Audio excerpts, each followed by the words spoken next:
if Spectrum allows us. Welcome back to SwitchCast. I hope you have missed us as much as we have missed you. I am your host, Doug Tabbutt, and SwitchCast is the podcast where we seek to educate, edify, and entertain you on the drive of your life.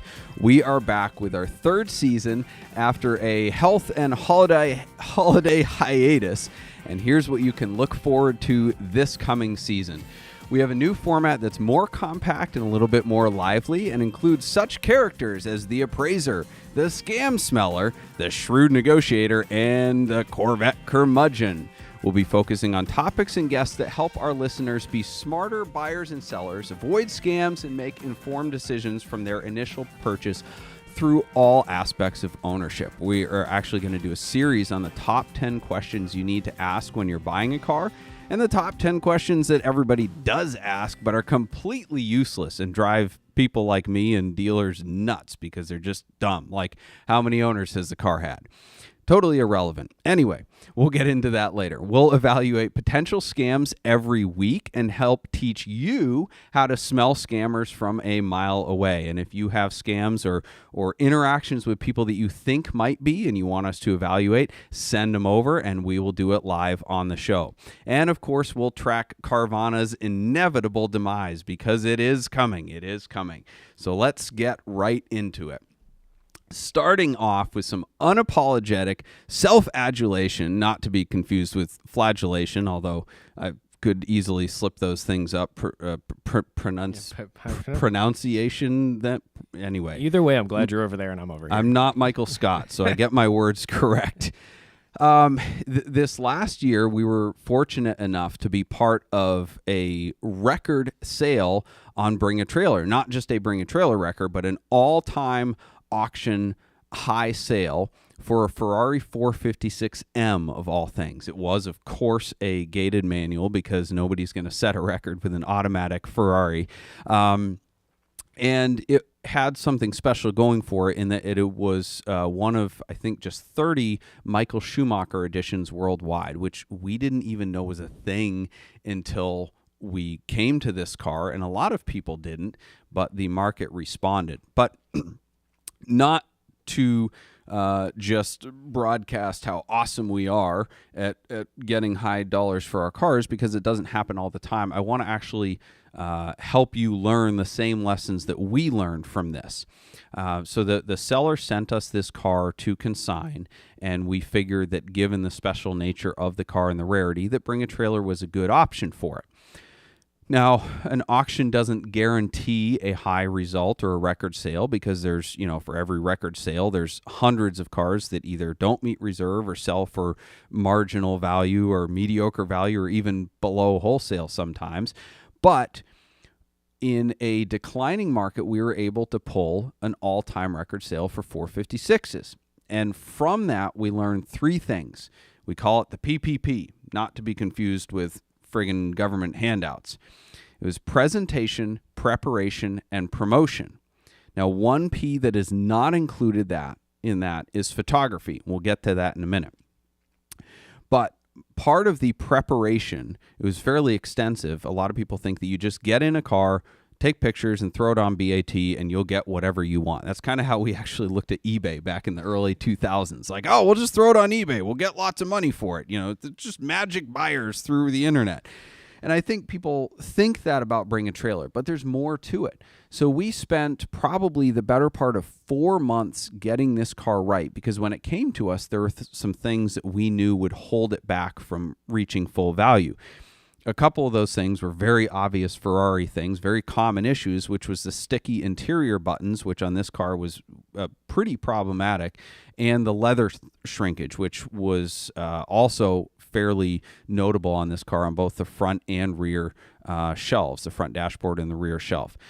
So we sent it out to a vendor, Euroformance, that specializes in those, and it was quite an involved job. Sticky interior refinishing and leather stretching can run the gamut of easy and simple to really involved.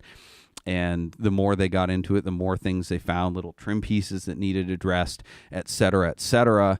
The headlight motors weren't working properly, so we wanted to make sure all this was addressed because we didn't want to put it out there kind of the opposite of a polished turd, right? A really good car that had some eyesores that were fairly easily addressed.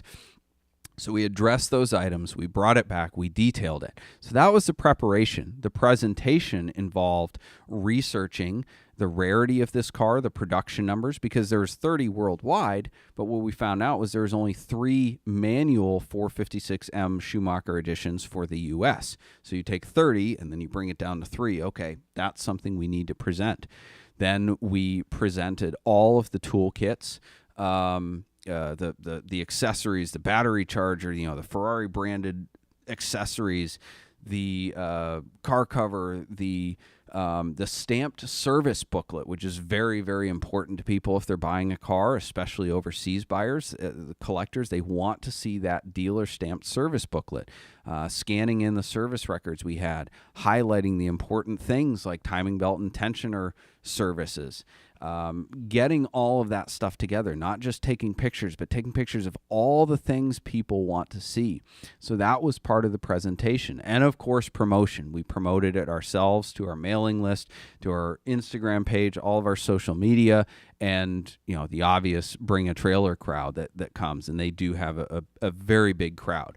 But it's not so simple as just throwing it up on an auction and expecting it to go for a record. The one thing that we do not find, at least in our experience, that is super important, even though there's articles and studies that say it is photography. We've not found professional photography to have a difference in the overall sale result. I think it does affect people's emotions and gets them interested in a car, but I have yet to see it, at least in the data that I've collected, to actually change the overall sale number on a car. We appreciate professional photography. I love the guys that do that craft. I've purchased photography, and I think they should all be supported. But the articles and studies I've seen that say that is an important factor of getting top dollar for your car, I have to disagree with. My mind might be changed over time, but so far we've not seen that to be an important aspect of getting all the money. The last note I want to make about that is that we had the highest hammer price. So there's one other car that sold for more inclusive of buyer's fees. Now, we've touched on this before, and this is why we like the online auctions so much. So all the major online auctions charge 5% flat fee and then typically a $5,000 maximum buyer's commission. However, all of the big tent auctions, RM, Gooding, Broad Arrow, et cetera, Barrett-Jackson, they charge 10 to 15% on both ends. So the other car that sold, let's see, I think ours sold for, we'll call it $160,000 round number. I don't remember the actual sale number. So the buyer paid $165,000 and we charged 6%, so the seller net approximately $150,000. So out of $165,000 that the buyer paid, the seller net $150,000. On the other auction, the hammer price was about $150,000, which means the buyer paid $165,000 and the seller net approximately $135,000 because of the auction's take. So there's a massive spread in what the seller nets between these big auctions and an online auction, even if you're paying somebody like us a commission to present the car and consign it. So that is a commercial for us and the effort that we put in to make sure you get top dollar for your car. It absolutely is a commercial for us to use us to advertise your car on an online auction. And but there's also things anybody can learn in terms of how you're preparing your car for the auction. It's not as easy as people think.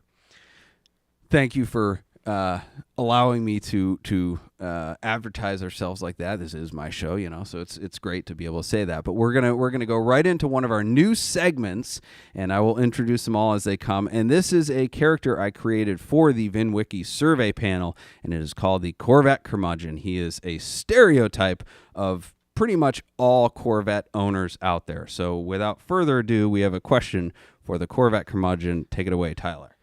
All right. I'm going to address you as Mr. Curmudgeon, I guess. How do you pick your favorite Corvette at the car show? What's my Corvette? Obviously. But it's like a car show. Don't you go to see other cars? Maybe other Corvettes? Why would I do that? Frig, no, when I get there, I get there about 4 hours early to make sure I get my spot.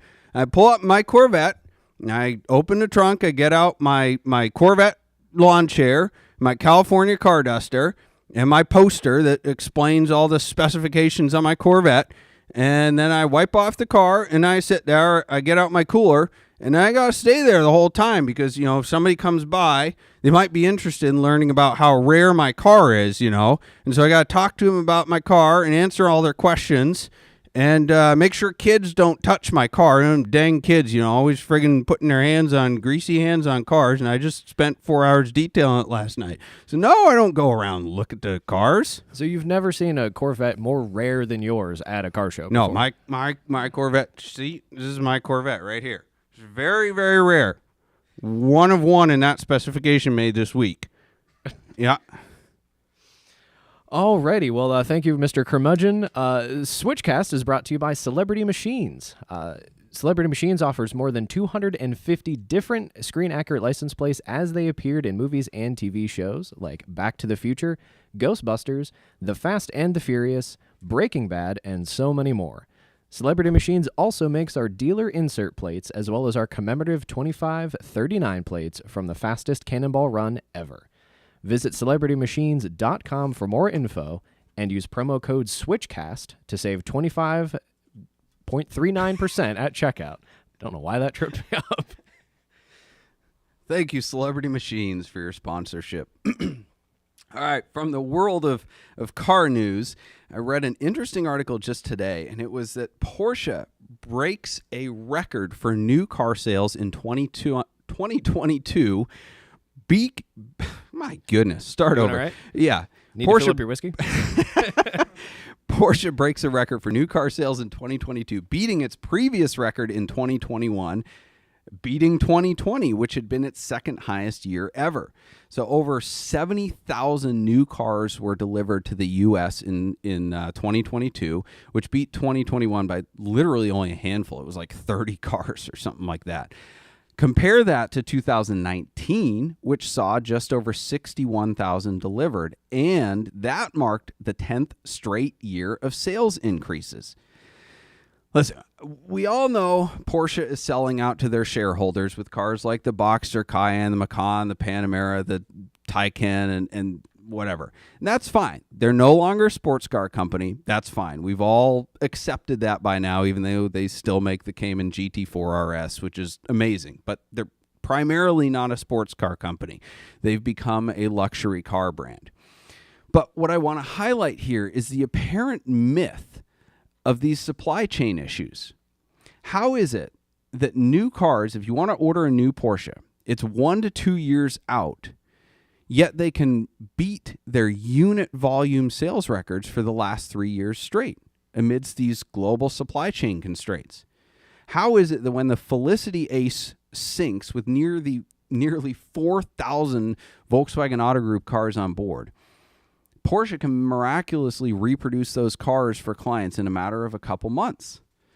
Something to me is not adding up here, right? Everybody was sold on this supply chain constraint, can't get a new car, there's no inventory on dealer lots, which was true, so they jacked all their prices up, charged over MSRP, but they still sold more cars than last year, which was more than the year before, which was 10,000 more than pre-pandemic. I don't get it.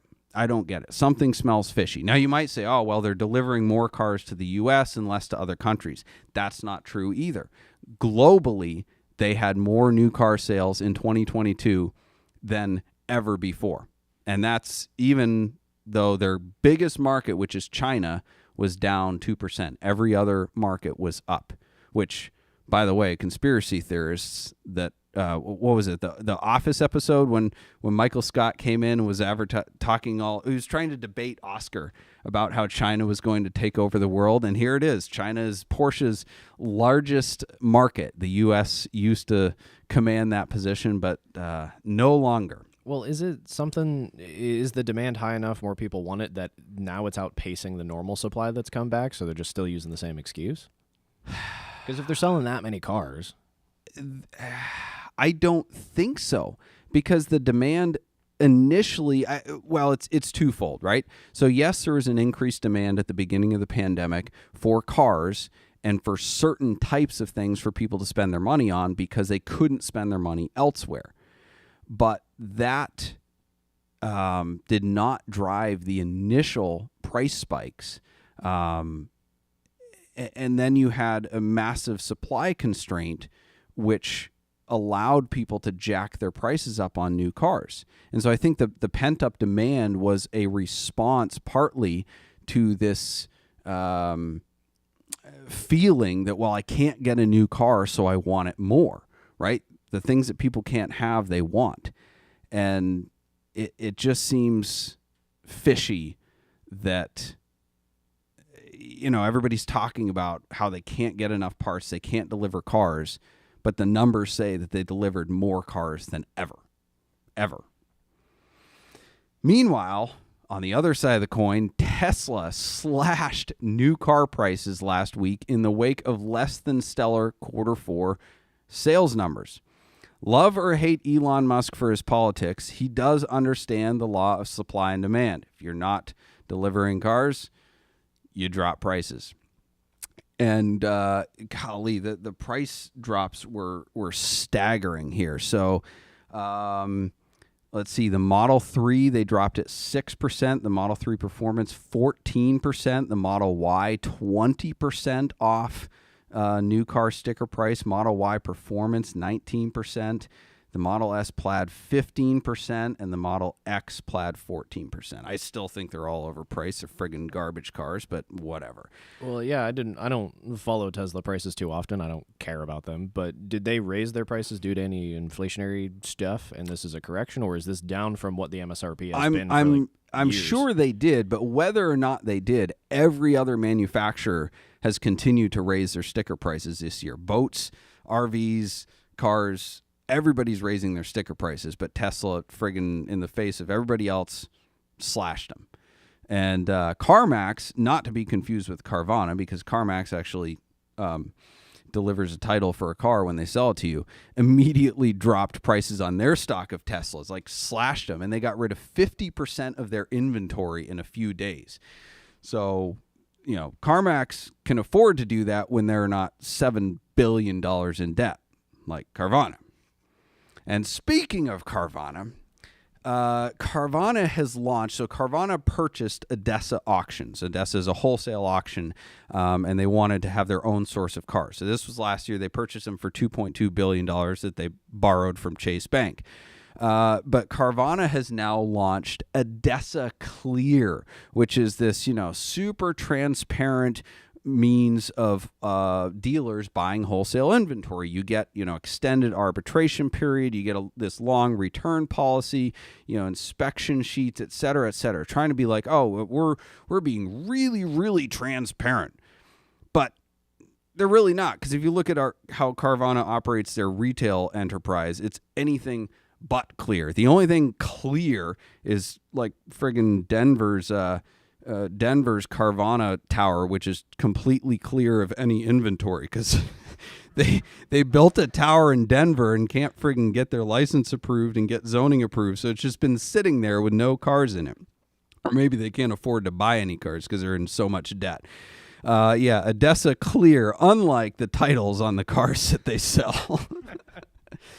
And speaking of Carvana, so a lot of people have brought up or asked, what happens when Carvana goes bankrupt? So they've said, okay, well, is that going to put a glut of cars on the market? Are we going to see this influx of inventory at the auctions, and is that just going to tank the market? And the question is, when they go bankrupt, I say when, not if, because it has to happen. They have way too much debt to keep going the way they are, and they still can't make money on cars. I am no bankruptcy attorney, but the internet is a wonderful thing because you can learn these things. They can either file Chapter 7 or Chapter 11 bankruptcy. And I think most people are just assuming that they will file Chapter 7 bankruptcy and we'll just see all these cars liquidated. And Chapter 7 is a liquidation type of bankruptcy where all of their assets get liquidated by a trustee or something like that who takes over the assets and pays off the debtors, and they are out of business. It is far more likely, and this is usually what happens to big corporations, that they will file a Chapter 11, which is like a reorganization or a restructuring bankruptcy, and it protects them from their debtors. It gives them more time to pay off their debts, or it allows them to negotiate or reduce their debt obligations so that they continue operating. So if they file a Chapter 11, we're not going to see a whole bunch of cars on the market. We're not going to see them close. Unfortunately, they are going to keep doing business. And again, the reason I keep harping on Carvana is because I don't think they do good business, period. They had a really good idea, and the idea is definitely the future of the automotive market, which is an easier buying process than going through the dealer and sitting there doing the Foursquare and taking 8 hours to buy a new car. However, I don't think Carvana is a company that's going to lead us there. All right. Shameful what Carvana is doing. And that brings us to one of our segments, the Wall of Shame. So on my website, I have the Wall of Shame, which I like to make fun of customers. That's right. It's like a reverse Yelp. I get to call customers out when they are being morons, and it's very often. And I found this one. This was actually not for us. This was from a different dealership, but I had to read it. I thought this one was good. The review came in. I would never deal with this company again. Got the runaround, and it was a waste of my time to deal with these people. I bought a nicer Mercedes for better value, and more important, the dealership I bought from went above and beyond. Shop around before you buy from them. The dealership response. I find this very interesting that you feel that we wasted your time. Everything was going fine until you asked us to hold a car for you for over a month. This is not a practice that I would say any business would normally do. We did say we would hold it again for over a month. All we asked for was a deposit. This is the point in which you said that was ridiculous and would not give us anything to hold it for you. I feel that we went above and beyond to earn your business and asked for nothing out of the ordinary. We also told you that the deposit was 100% refundable if you were not happy with the vehicle when you got here. As you can see by all our reviews, we are a great company to work with, according to all the realistic people that we have done business with. So, as a business owner, I love that pot shot at the end. Now, this dealer has some other questionable reviews. However, having been in this situation and essentially knowing this customer by this situation, I totally side with the dealer here. There are so many people that feel that, they deserve special treatment, that you should go above and beyond to earn your business, that just aren't worth the hassle. And I remember at a bar being introduced to a potential client who wanted me to help him buy a new Mercedes, and he wanted me to essentially beat the deal the Mercedes dealer had given him, with whom he had a long-standing relationship, which told me, okay, well, he's not loyal. He'll sail for a couple $100.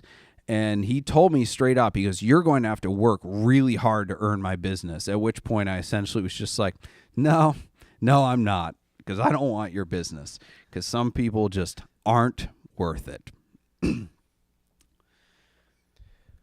Alrighty, SwitchCast is brought to you by Boxcast. Boxcast is a live streaming company based in Cleveland, Ohio, and they serve broadcasters and viewers around the world. Their founders launched Boxcast back in 2013 with one purpose: to make people part of the experience.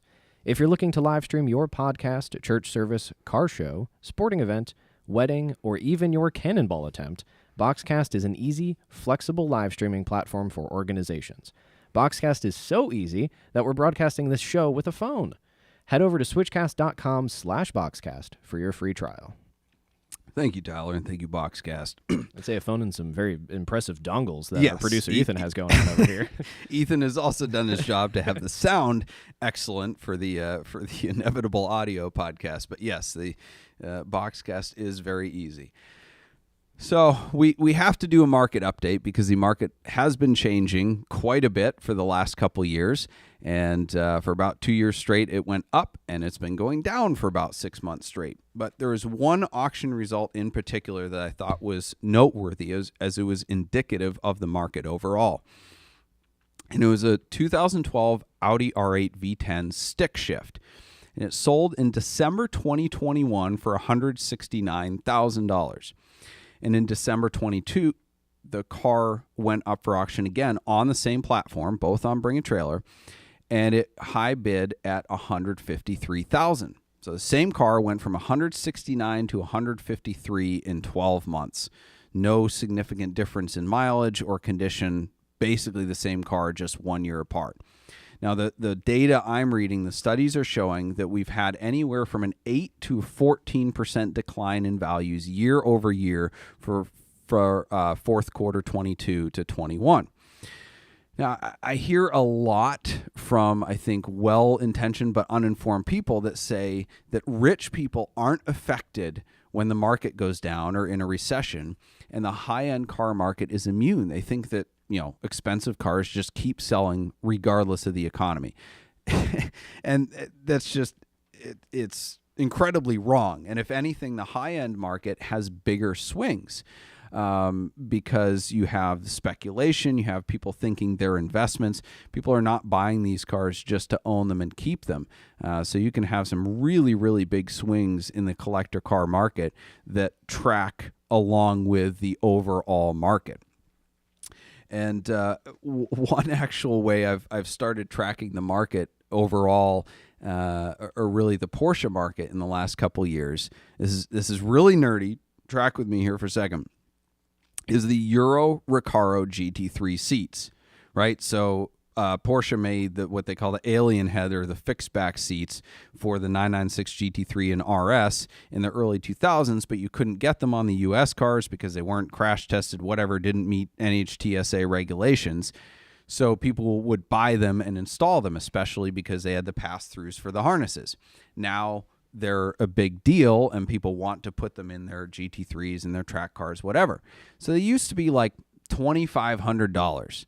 And at the height of the market, I saw them sell for over $8,000. And recently they've come down, they sell for about $6,000 to $6,500, which seems to me to be like the exact trajectory that collector cars are taking as well. They like double and or tripled, and now they're coming off like 25%. So I watch, because there's a set listed like every 2 weeks, and I watch what the Euro Recaros sell for. I'm like, this is the state of the madness of the Porsche market, and that's kind of my metric to see where it is. That's beautiful. You need like a big screen in your office that just has like a graph drawing of every sale, so you can keep track of it like a stockbroker or something. Have seats, yes.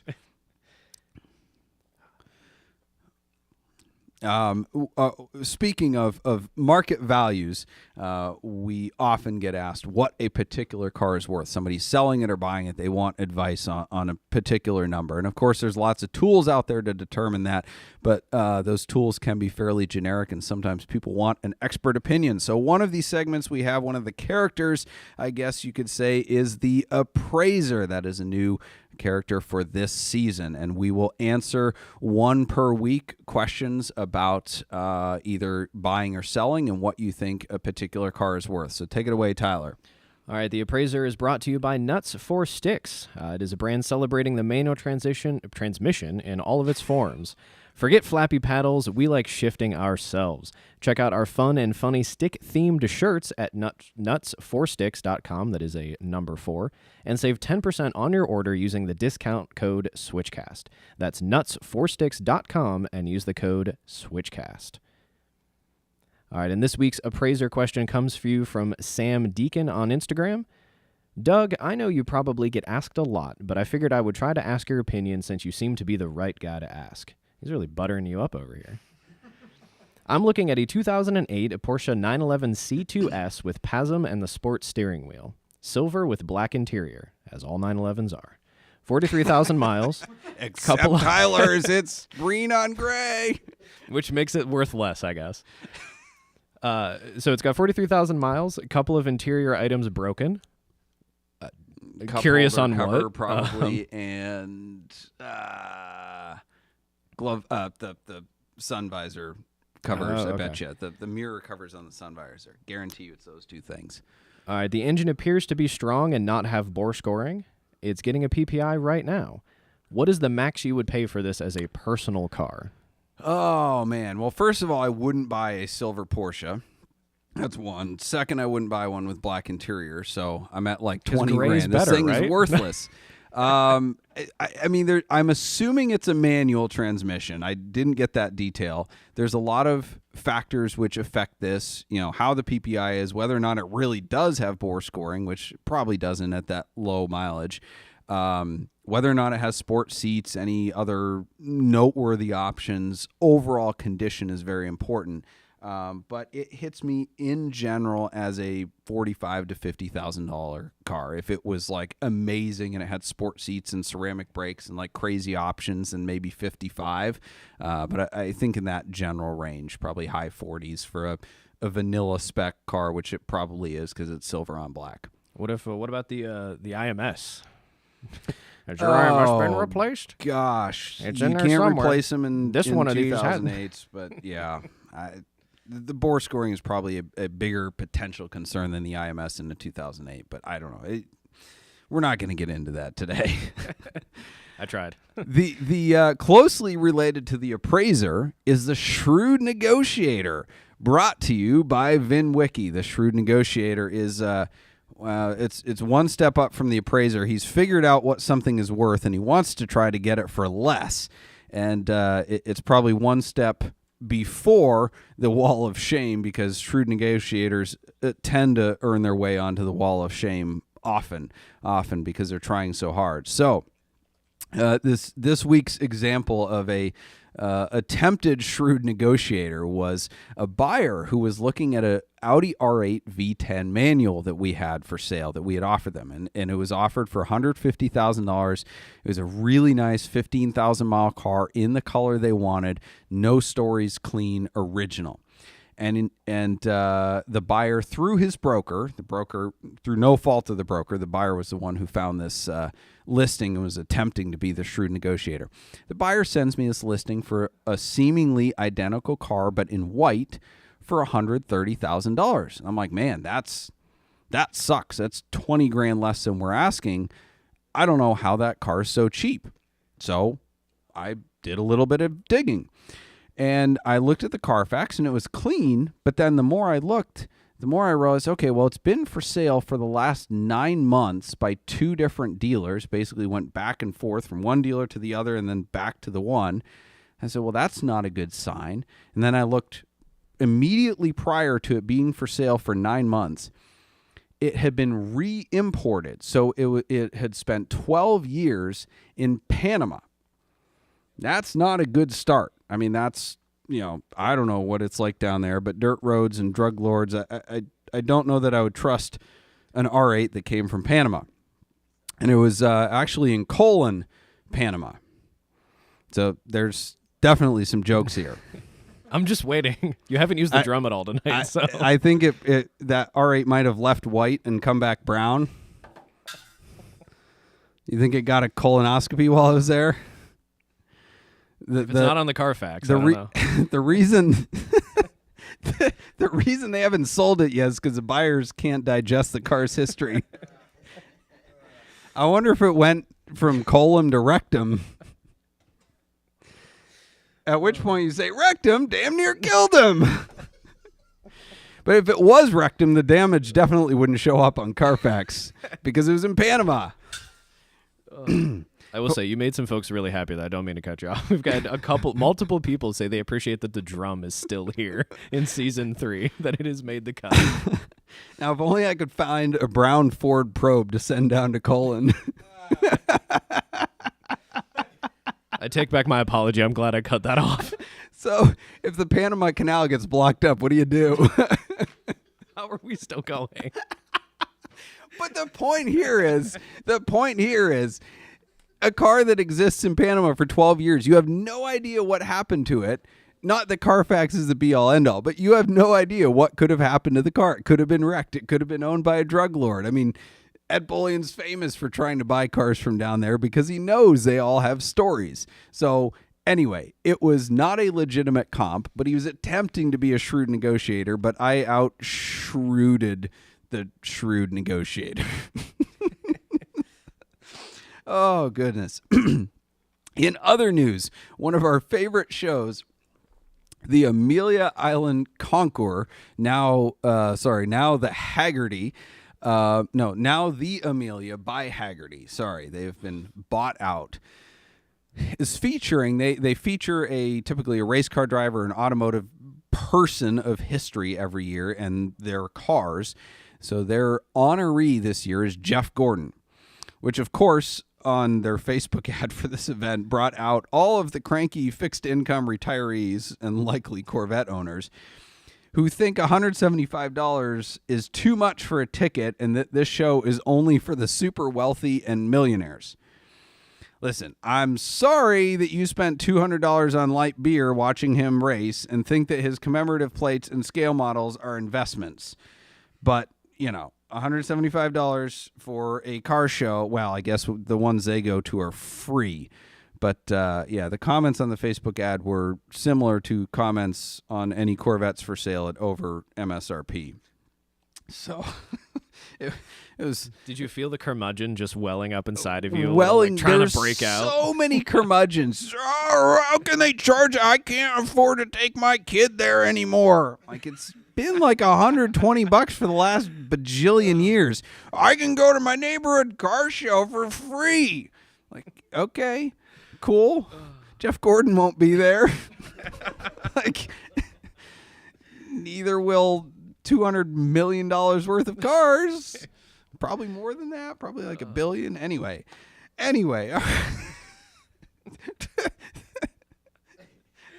Let's have some questions. Drink. No, we do have some good questions. We appreciate everybody with us here on the YouTube chat and elsewhere. So Val asks, what's your opinion of the Infiniti G35 and G37? Thinking of getting one as a second car after selling whatever they had previously. Ooh, I very much like them. Now, they are getting a bad name. If you follow street takeovers or big Altima Energy, they are essentially a fancy rear-wheel drive Altima, and a lot of the current owners embody that mentality. If any of you have not figured either of those two things out for entertainment, go watch. But they are really, really good cars. They sound good. They are rear-wheel drive. They're reasonably fun to drive for a grand touring car, and they're super affordable. A good friend of mine, that was his first, quote-unquote real car, the first one he bought that wasn't his parents' Honda Accord, and he had it for 10 years while he was going through medical school. And yes, 10 years to get through medical school. And he loved it, and he misses it. And, once you own a real sports car, you go drive one, you're like, oh, this is kind of heavy and bulky and whatever. But I had a rear-wheel drive G35 sedan a couple years ago that we got in. I love driving that thing around. It's a lot of fun for what it is. $10,000. I mean, there's not much else you can get that's that much fun and engaging for that price. So, yeah, I like them. In a related Infiniti vein, did you hear that a Q45 went for $29,000 on Bring a Trailer? Any idea why people are into those now? From Joseph. A Q45. Is that the kind of bulbous four-door thing? I think. Yeah, that's why I don't even know if 29 is a lot or a little for that. I don't pay attention to the market on bulbous four doors. I'm sorry. Yeah, I guess that's not entirely your target. Unless it's burgundy. Something else that is not necessarily your target anymore, but I guess used to be. Pete asks that are R35 prices on the up? What's your view? Oh, gosh. Well, they keep making them. That's my thought, is how can they be up? This is the last year we're going to make it. Just kidding. Introducing the all-new R35 GTR. This is a final edition. It's the last final edition. It's the best final edition. Oh, gosh. They're worse than Lamborghini. Is it the longest, like, we'll say sports car or whatever that's been on sale that has been the same? Let's see. 2009 to 2023, so that's 14 years. Acura NSX was 91 to 2005 with some changes, but nothing significant. So that was 14 years. They took away the pop-ups, though. That's pretty significant. Well, yeah, fine. It's getting close. 14 years is a long, long run. A long run. The But Countach was around there, too, wasn't it? oh, yeah. It was like mid-70s to... Yes, I think that changed maybe more significantly, but yes, it was a single model. A lot of styling changes, I guess, but okay, yeah, it's probably. I don't know if they're on the up. They keep raising the sticker price, so that probably pulls all of them up, and they are a lot of car for the money, or they were when they were $70,000, but. Yeah, 200,000 now for a special Nismo edition or something like that. It's getting dang ridiculous. Go ahead, Tyler. So Anthony asks, what are your thoughts on a Chrysler 300C with the 5.7 liter Hemi? I'm assuming it's pretty large. Looking at one, anything particular to look at? It's all-wheel drive. Or I like this part. Should I just buy a BMW? Oh gosh, the older 300s I think looked pretty cool, like they were classy looking. They had that kind of retro heritage styling. I don't think they were actually good cars. The interior is terrible. And I don't think any Chrysler really is actually a good car.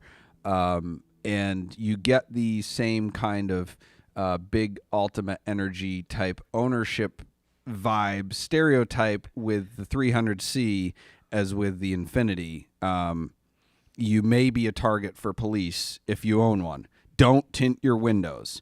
So, I would probably buy a BMW. But then I would buy a Mercedes because a Mercedes is way better than a BMW. So that's your real answer, is buy a Mercedes, because that's what the 300C was trying to look like. And I think at that period in time, it was kind of half Mercedes anyway. Like it was a Mercedes drivetrain and chassis. So just friggin' buy an actual Mercedes and stop trying to be a poser. Was that mean? No, I think that's very honest. I think Mercedes is correct. Like BMW doesn't strike me as the same kind of vibe as a 300, but Mercedes does. Lucas has a couple of good questions. First up is something I'm not even... Well, actually, I do know this. What's your dream car? That's too broad of a question. I mean, McLaren F1, yes. Maybe attainable. Ferrari F50. Yeah. I don't know. That's a discussion that you have to set 8 different criteria to make it interesting, because most of us can't ever attain our dream car. But probably McLaren F1. Yes. They also want to know what you think a good first car is. They want something safe and somewhat reliable. Oh, that's a good question for the Corvette Curmudgeon next week. We'll use that one. All right. We'll put a pin so in in that. other news, this is a fun one. So Doug Tabbutt, that's right, myself, got banned from Wholesale Car Club. Now, Wholesale Car Club is 100,000 member strong Facebook group where people like post cars for sale, buy and sell them, et cetera, et cetera. I don't know the last time I've been banned from something. I think it was like an online forum years and years ago for allegedly, commercial posting without a paying for a sponsorship. But I'll explain why I'm not upset about it. We've actually sold a number of cars through Wholesale Car Club, but how we got banned is that there was a guy, we posted a car for sale, we were getting blown up with messages, and a guy wanted to buy it, he wanted to finance it, and he had a trade with a payoff. No big deal, we can handle all that. But I was very clear that a car is not considered sold even after we make a deal until we have a deposit and or approved financing that meets our criteria. Now, after we made a deal, as soon as we made the deal, he then tried to renegotiate it by $500. This guy was attempting to be a shrewd negotiator on a $100,000 deal. He's like, well, can we just do $500 more? So I'm already getting the feeling that this could go sideways.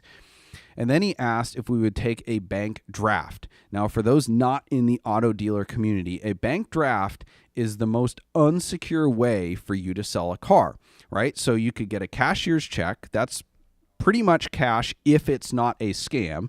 Wire transfer is the best. Then the buyer could bring their own financing and get a check from that credit union or that bank. That's good. But then dealers will accept a letter of credit, which is essentially a promise that the bank will pay the dealer as long as all of their criteria is met. And they may need a copy of the title. They may need a title application guaranteeing that you'll place them as the lien holder, whatever. But their stipulations up front so you can decide whether or not it's worth it to say, well, I'm not going to get paid, but I have to deliver the car, and I'll get paid when I meet these criteria. And we'll almost always work with a letter of credit. One step removed from that is a bank draft, which is the bank basically saying, we'll pay you after we get the title, which is super sketch because all of a sudden now you are delivering a car to the customer and releasing the title, and you have not a cent to your name.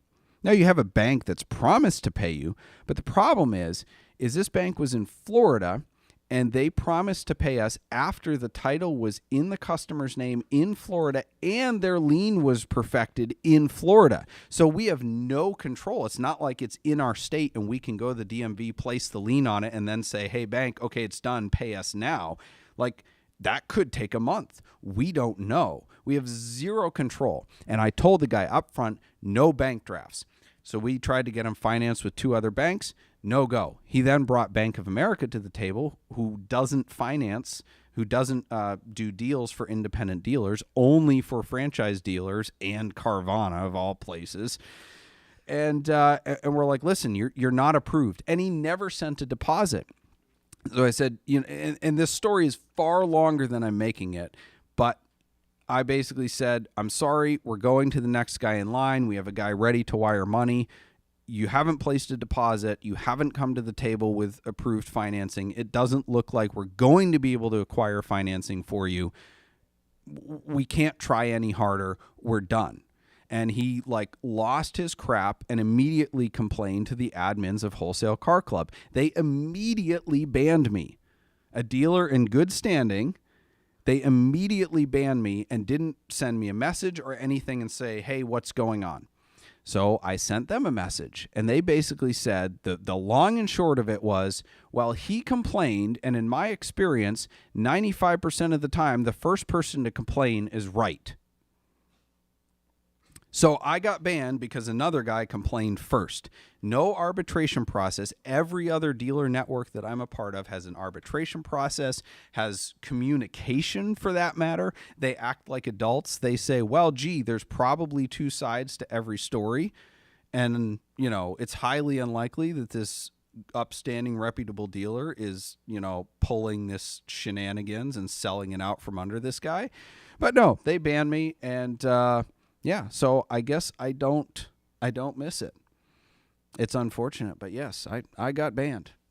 Well, that's surprising. I got removed from the largest automotive car place on Facebook. I don't know if it's just the whiskey. How did we get there from what is a safe and reliable first car? The story was good, but it was just a thing. It's automotive news, Switch cars banned from Wholesale Car Club. But anyway, the next segment up is the Scam Sniffer. I don't love the name, but I haven't come up with any better alliteration for that. So if somebody has a better name for sniffing out scams, I didn't like Scam Smeller. So no, I did like Scam. Scam Sniffer is actually like an album or something like that, or I don't know. It's out there. Smeller, sniffer, whatever. It all sounds weird. But we are sniffing out scams. So Tyler's going to read a scam, and this is a new one. So I actually got this in the mail. Somebody mailed it to me from Canada, Station Industrial Park in Markham, Ontario. Usually I just get emails from the Prince of Nigeria's beneficiary whatever. I was wondering why this was folded. Right. So he will read off a scam, and if you want to submit your potential scams in the future, you're welcome to do so. And I will whack the drum or something when I have determined, based on the language, it to be a scam. Alrighty. Here we go. Dear Douglas Tabbutt, I'm aware that this letter has come to you as a surprise, as we have not yet met before or handled any business deals in the past. Nevertheless, I have contacted you with genuine intentions, and I hope I can... Oh. I was getting in the zone. You cut me off. Genuine intentions, and I hope I can trust you with this inheritance opportunity, which will be explained below. My name is James Noval, an account manager with TD Canada Trust Bank. I retrieved your contact address in my search for the next of kin of a deceased customer of our bank, Mr. George Tabbutt, a citizen of your country who lived and died in London, Ontario, Canada, from cardiac arrest in the year 2012. There's no Tabbutt that would move to Canada. That's the first thing. There's only 18 Tabbutts in the U.S., and I don't think there's a George. But anyway, keep going. Unfortunately, this customer died intestate, leaving his bank account with an open beneficiary status. All efforts made by our bank to locate his relatives have been unsuccessful, so I decided to write to you as I have monitored this account in the bank for about 10 years now, and no one has come forth with any claims. Oh, my gosh. All right. God. Sorry. This one's just too easy. It is like hitting all the markers of a scam. This is like one of the oldest ones in the book. This is the typical like Prince of Nigeria letter, like, you're the beneficiary of millions and millions. How many? I would say we didn't even get to the number. How many millions is it? 9.2 million USD. Yeah, okay. If it was Canadian, it would be like $5. It's always millions.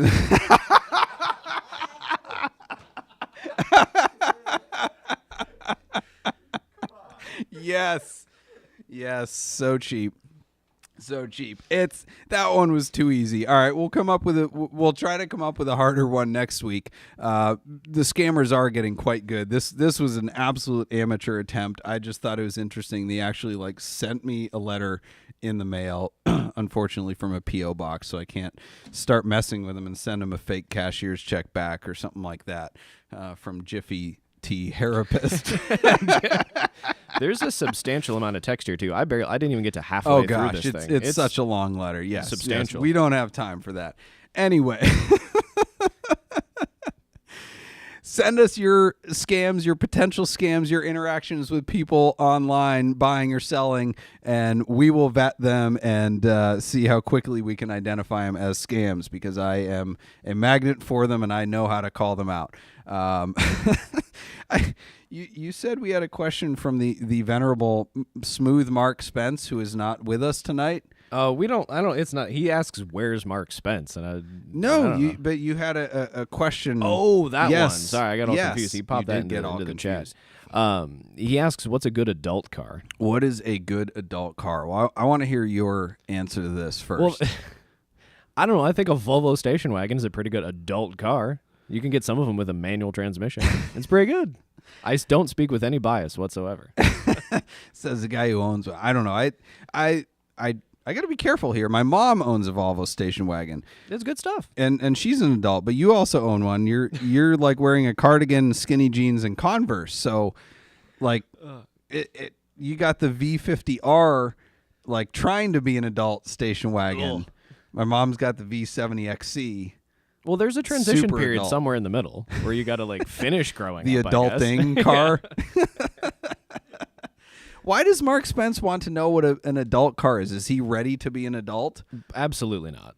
I don't know. Gosh. I think one of the answers, on a serious note, that is a good question. I think Audi RS4, because you can put your kids in the back of it, and because you have to be an adult, because you have to have a significant level of wealth to maintain them, or a Ferrari. Ferrari's an adult car, right? Enzo Ferrari famously said, "Eu chamo mio adolescente, eu bueno chamo mia geriatrica pesos." Or in English, I make cars for young men that only old men can afford. This was not on the itinerary for this evening. Is that not? Do you have Google Translate from Italian? I do, but I don't know don't want to know what it says for that. Okay. Well, anyway, he made cars for young men that only old men can afford. That was his famous saying. So they're old man cars. So they're adult cars. So you can therefore justify that a Ferrari is an adult car. Sure. We took two different trains of thought with this. I'm thinking he thinks boring, reliable transportation because he's finally done with like broken cars that never work. But your way's more fun. I wanted to test out my Italian. I took Italian for like a half a semester in high school, and I wanted to see if I still had it. It shows. Here's a good adult car for Tyler. I found this one. On Bring a Trailer, there was just listed this week a 37,000-mile Aventurin Green over Classic Gray 1995 Porsche 911. Oh, that's going to be... Oh. First-year car, don't even need to deal with the secondary air injection issues. Yup. So it sold in 2020 before the market spiked for $73,500. What do we think it's going to sell for now? 37,000-mile 95,993 stick. Oh, probably up near 100, right? 100. We're going to mark that. 100,000. I don't have something to write it down, but we're going to mark that and see come back to this next week and see where Tyler's dream car sells for. His adult It's car. already at 69,993. That's a nice price, but yeah. All right. It should be at 95,993 because it's 95,993. Yeah, but they don't get the silly child joke in there that way. All right, we are coming to the end here, and we are bringing back a popular closing, which is the props and flops. This has probably always been my favorite, and the props and flops is brought to you by Switch Cars. Take it away, Tyler. Switch Cars is the enthusiast's dealership where we buy, sell, consign, service, and store only cars that we like ourselves. Check out our hand-picked inventory at switchcars.com. Our pick of the week from Switch Cars inventory is... Can you guess? That's a good question. Is it the green Mercedes? Yes! That was, yeah. Ding, ding, ding, ding, ding. Yes, we just got in a 94 Mercedes SL500 in emerald green over parchment. I like it because it's green. So does Tyler. So good. I also like it because it's got great service history and documents. It has the original window sticker, all the paperwork from when the guy bought it. The original owner kept it through 2021. Full service history. It's got like probably $40,000-$50,000 in service receipts, and I like it because it's not silver. It's got 46,000 miles. I think we're going to be asking about $17,500 after we service it. It's a really, really beautiful car. It's not on our website, but hit us up if you're interested in having a green. That's an adult car right there. Honestly, you're not wrong. That is an adult car. That is a very adult/geriatric car right there. All right. The flop of the week. Hearses are going electric, both with a Tesla and a Mustang Mach-E. And they are both equally hideous. They are each awful. like already have 1 foot in the grave. Oh, man. I wouldn't be caught dead in either one.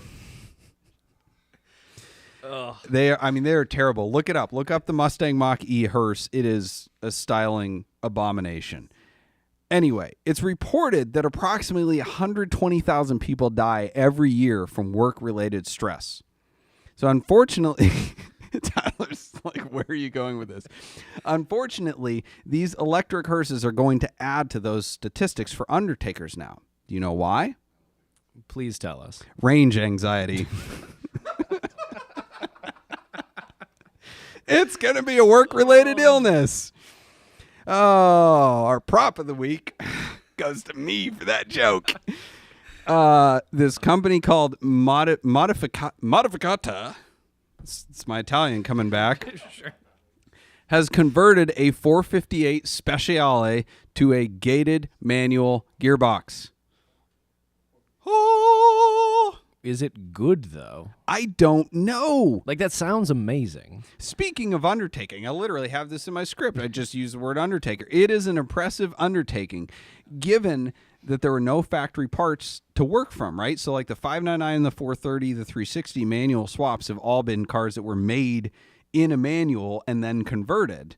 Or sorry, like they were also made in a manual and they would convert F1. So it's like, okay, we already know how this is done. We're just reverse engineering a manual car and converting an F1 car. This is like, there's no programming. All of Ferrari's technology and programming and codes and all that crap is proprietary. Like, I can't imagine how many thousands of hours went into just the coding and the programming alone. Like, that is crazy. But anyway, they've done it. I haven't driven it. I'd like to. If you want me to come drive it, I will be happy to do that. Yeah, I'm excited to see what these companies do moving forward, making manual conversions with cars we love. Aston Martin Works did it with the Vanquish. Took a terrible car, or took a great car with a terrible transmission and made it what it should have been originally. So I'm really, really excited to see what these companies do going forward, and it will be interesting to see what the market responds, like how a manual swapped 458 Speciale sells relative to factory one. But yeah, so it's really cool. I am nuts for sticks. We love companies that do that. So anyway, this has been a fantastic episode for us. We hope it has been for you. This wraps up the first episode of season 3. Again, we hope you join us for the rest of the season. We will bring back all of our characters. I promise not to attempt Italian accent again, or any Italian words for that matter, other than ciao. So anyway, thank you all for joining us. Thank you to our sponsors, Boxcast, Nuts for Sticks, Switch Cars, Celebrity Machines, and Stephen Holm Woodworking. Thank you to our producer, Ethan Huffnagel, and our Ed McMahon, Tyler Sanders. Our bumper music is provided by Emily and Ivory. You can stream their full album on Spotify or SoundCloud. This episode will be available Monday, wherever you listen to audio podcasts. Thank you for listening, and we'll see you next Wednesday at 8 p.m. as we look forward to edifying, educating, and entertaining you on the drive of your life.